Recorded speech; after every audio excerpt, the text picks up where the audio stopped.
Ovo je 5 grešaka koje svi rade s diskus hernijom, a evo kako ih možeš izbjeći. Ako ti je dijagnosticirana diskus hernija i sada imaš osjećaj da više nikad nećeš moći normalno trenirati i kretati se, stani na sekundu.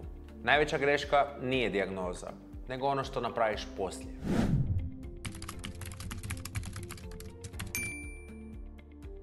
Pozdrav ljudi, ja sam Srđan Moravček, vlasnik sam Efikor centra i sportski sam terapeut sa preko 10 godina iskustva rada u pomaganju ljudima da se osjećaju i da se kreću bolje. U ovom ću ti videu pokazati 5 grešaka koje svakodnevno vidim u radu sa ljudima koji imaju diskus herniju.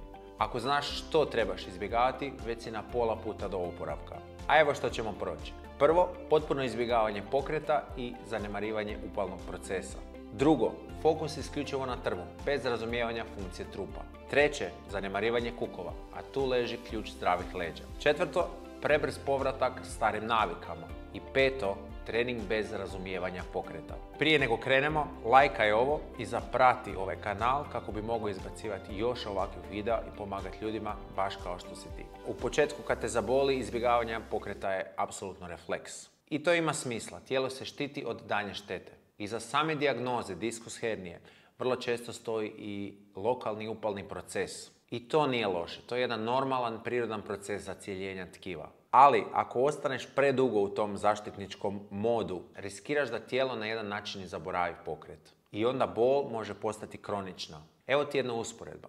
Zamisli da okreneš gležanj i prvih par dana naravno da ćeš šepati, to je sasvim normalno.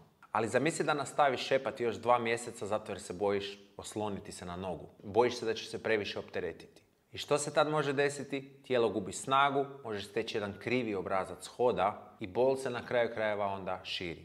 I onda se može desiti kinezifobija, strah od samog pokreta jer stalno iščekujemo da će nas nešto boljeti.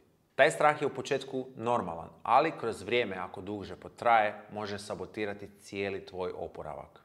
Pa koje je onda rješenje? Prije svega da naučiš upravljati upalom i postepeno uvodiš pokret nazad. Najprije su tu nekakve lagane kretnje bez opterećenja, disanje, lagana mobilnost i tako dalje, a kasnije kako napreduješ, uvođenje nekakvih funkcionalnih pokreta. Ako želiš dublje razumjeti kako bol funkcionira i što možeš odmah poduzeti po tom pitanju, izbacio sam besplatan vodič Tijelo u plamenu kojeg možeš preuzeti preko linka koji ću ti ostaviti dolje u komentaru. Prvo se trebaš pretplatiti na newsletter i u tvoj inbox doći će vodič.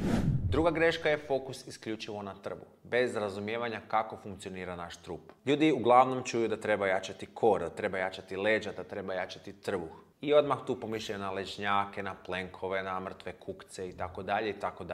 Ali kor nije samo six pack, kor je jedan cijeli sustav, a ne skup svih pojedinačnih mišića koji izolirano rade. Zato prije svega trebamo znati da mišiće našeg trupa uključuju mišići kao što su dijafragma, zdjelično dno, unutarnji i vanjski kosi, bočni mišići, transversus abdominis kao duboki trbušni mišići koji stabiliziraju zdjelicu i leđni mišići kao što su multifidus i quadratus lumborum. Znači svi oni zajedno čine naš trup i u međusobnoj su konstantnoj interakciji. Funkcija kora nije samo jačanje, već je upravljanje pritiskom. Unutar naše trbušne šupljine nalazi se zrak kojeg je potrebno potisnuti i pogurati u što manji prostor kako bi se naša kralježnica uspjela zaštititi. A kad ljudi govore generalno da trebaš jačati kor, općenito zanemaruju pokret. A ti želiš da tvoj trup zna kako se stabilizirati, kako se saviti u jednu i u drugu stranu, kako se rotirati, kako se nagnuti naprijed i kako otići nazad.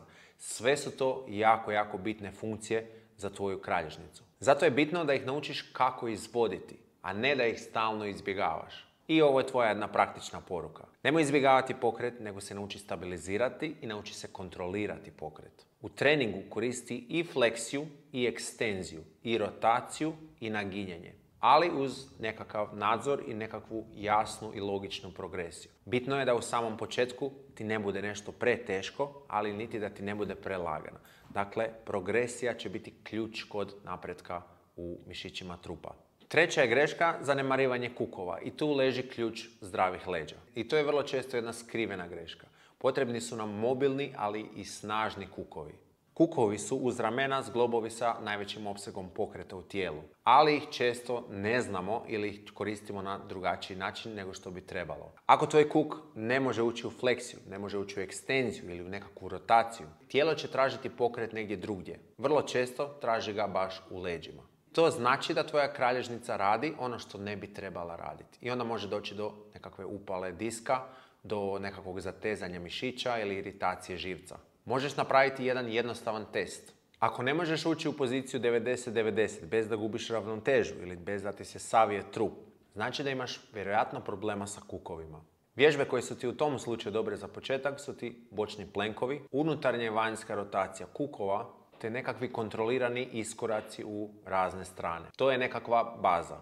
Kroz te ćeš onda vježbe naučiti kukove da rade ono što trebaju raditi i da na taj način rasterete kralježnicu. Ako imaš nekakvih kompleksnih problema i sumnjaš da je išijas, možeš pogledati moj video u kojem sam ti pokazao testove koje možeš napraviti i vježbe za sam išijas. Video se nalazi ovdje. Četvrta greška je prebrz povratak na stari režim treninga i na opterećenje. Ljudi često kažu, sad me više ništa ne boli, sad ću se vratiti nazad u sve aktivnosti kao da nikad ništa nije bilo. I što naprave? Krenu dizat kao što su dizali prije, bez ikakve pripreme, bez progresije i bez praćenja signala vlastitog tijela. To ti je kao da skineš gips i kreneš odmah igrati utakmicu, bez ikakve pripreme.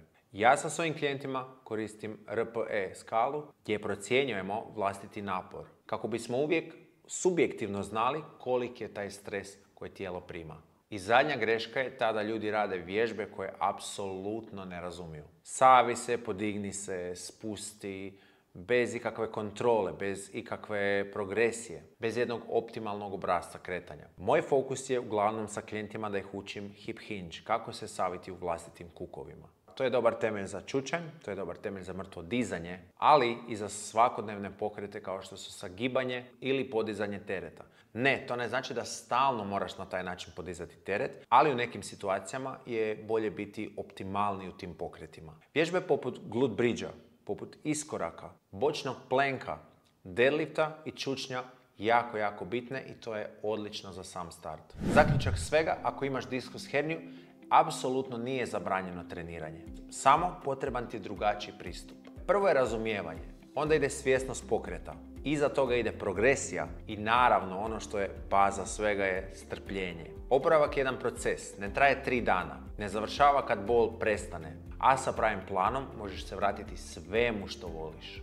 Ako ti treba pomoć u svemu ovome, radimo online preglede i individualizirane planove treninga za ljude koji imaju bolove. Tako da ako želiš da zajedno složimo plan koji će te voditi korak po korak, pogledaj link u opisu profila.